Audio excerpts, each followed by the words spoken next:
Want to hop on in here?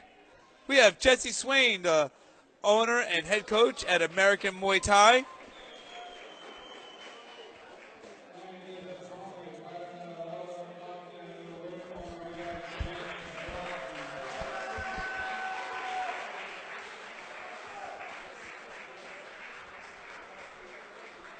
This is a Muay Thai match.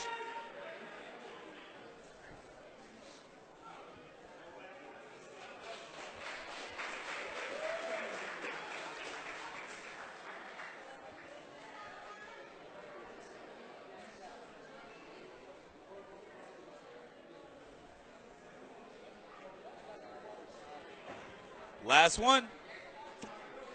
We got big boys in the house tonight. About time we got some big boys in here. Oh, yeah, we do. Are you excited? I'm excited. This whole night's been an exciting set of matches. Yeah, this was an excellent fight.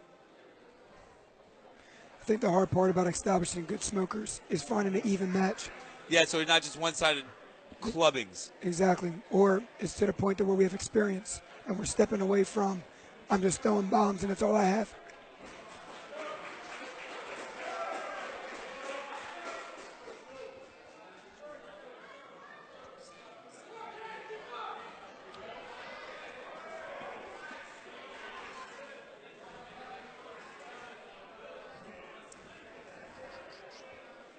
James looking to step in with that power shot.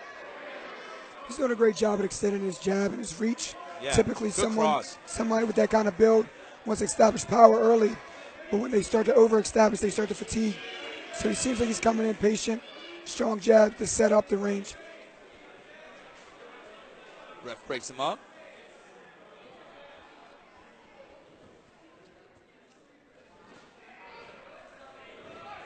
Alonzo looking a little gun shy. Throws a couple knees in the clinch, but James bullying his way in.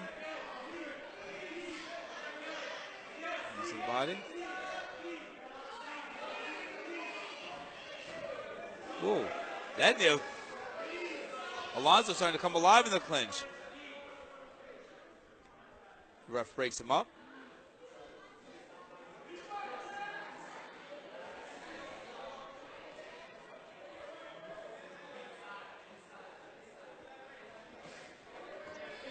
So James is a little bit stronger, but Alonzo seems to have a bit better understanding what he's doing inside the clinch when he's there. See how those two factors play out.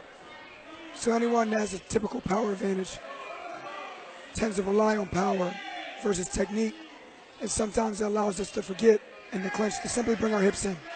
We'll hunt for bear hugs, we'll hunt for good control, but the most basic form of defense is bring your hips in. Yep, If you can't hip to hip. You can't create range for a knee, you won't get kneed. Yep. If you're not ready to deal with that, that sucks. Good. 2-punch combo. Oh. That's a little slippy in the round. So what I would like to see for James coming up. Okay. So James is on the right. Okay, I got the two fighters mixed up. I'm sorry, everybody. I was confused. Yes, yeah. I would definitely say. So Alonzo and James. Yep. So I would definitely say that James would have to keep establishing his range, but I would like to see him bring his hands closer together. He's starting to bring it up very traditional, which is leaving him open for a jab down the middle. And what I mean by that is if you notice when he brings his hands up to high guard, they're on the outside of his head, yes, but they're not actually close enough to stop a punch. By just simply bringing it over 2 inches on each side, he would still be able to fully see, and a glove won't be able to fit through. As far as Alonzo, if he came out and established his power but finished with a strong leg kick, he could then put James in a situation where he has to actually counter fight. And start working on that, taking away some of the power from the legs would also help nullify some of the power advantage they might have. Well, that's fine. Shot snapped his head back. Right there, anytime if he would finish with a leg kick, he would then have to rebalance, leaving his head open. Yep.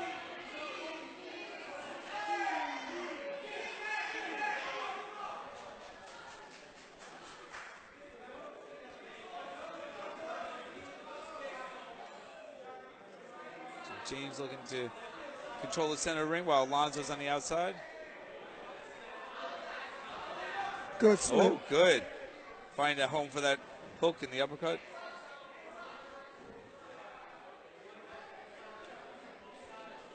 So Alonzo's coming in with a lot of boxing. If I was his coach, I would try to tell James to start establishing inside leg kicks. Because the moment he goes to roll under punches, you notice his feet are real heavy, and he's easily susceptible for the sweep or leg kick. Start aiming at the calf and the ankles. One of the best ways to counter straight on boxing is to shell up and take the legs from him. If I can't punch you, I can definitely kick you.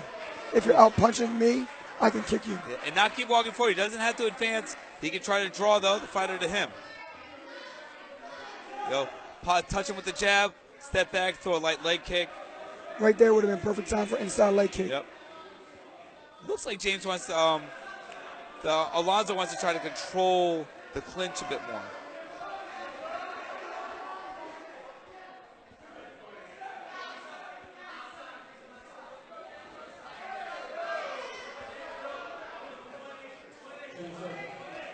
James is doing a great job at establishing range, but a nice little side step here and there, and not always moving straight back and in. Could create a lot more openings with counter jabs, counter crosses. So let's see. What were you telling your fighters they come back? Now you're the coach. What would you be? Let's start with James. What would you be telling him? Well, James, I would keep telling him to keep his movement. What you notice is Alonzo's overextending on his jabs and overextending on his crosses. So a good feint 1-2 rollback would leave him exposed. But the problem is he keeps stepping straight back. So a 1-2 rollback by stepping off to the right would even create a bigger opening. As far as Alonzo, I would say, hey, you're doing a good job with your power, but finish with leg kicks that sort of start making people drop their hands to reestablish the punches up top. I wouldn't hunt the jam, but I will back him into a corner where the jam comes easily and it's just naturally closing. But I also would say I've barely seen any body shots this whole fight. Yeah, stop headhunting, open up. And that's part of the reason we have these smokers, so they can start playing around with the strikes. Learn you don't really have to just swing at the head. The best thing you do is establish a threat. You establish a threat, they have to react. And then it becomes a game of chess. To block their head, they bring their hands up, leaving their body open. You hit their body, they drop their hands, leaving their head open. Alonzo pushing that jab a little bit, but still managed to snap the head back. Ooh. Turn. Trying to break the posture. Notice how James, even though he was bent back, was keeping his hips tight. Yes. And it left no room for knees, and it forced the clinch break. Guys, set that kick up. If anything, they can respect the jab or a cross. Right there. At any time, these kicks are there. Oh, good knees to the body as he's being pushed back.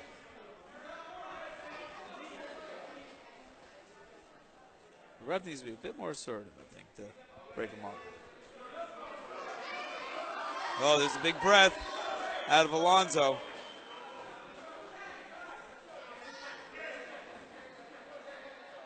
I would like to see them pumping their jab, not in the sense of attacking, but to just set things up.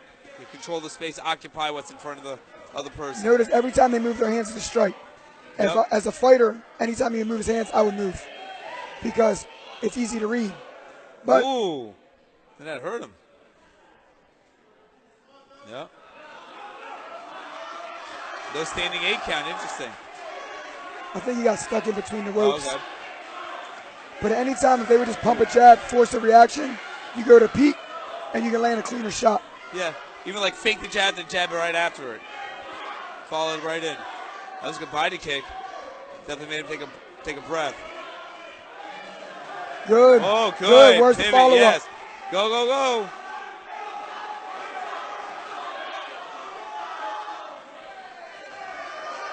I would like to see some level changing.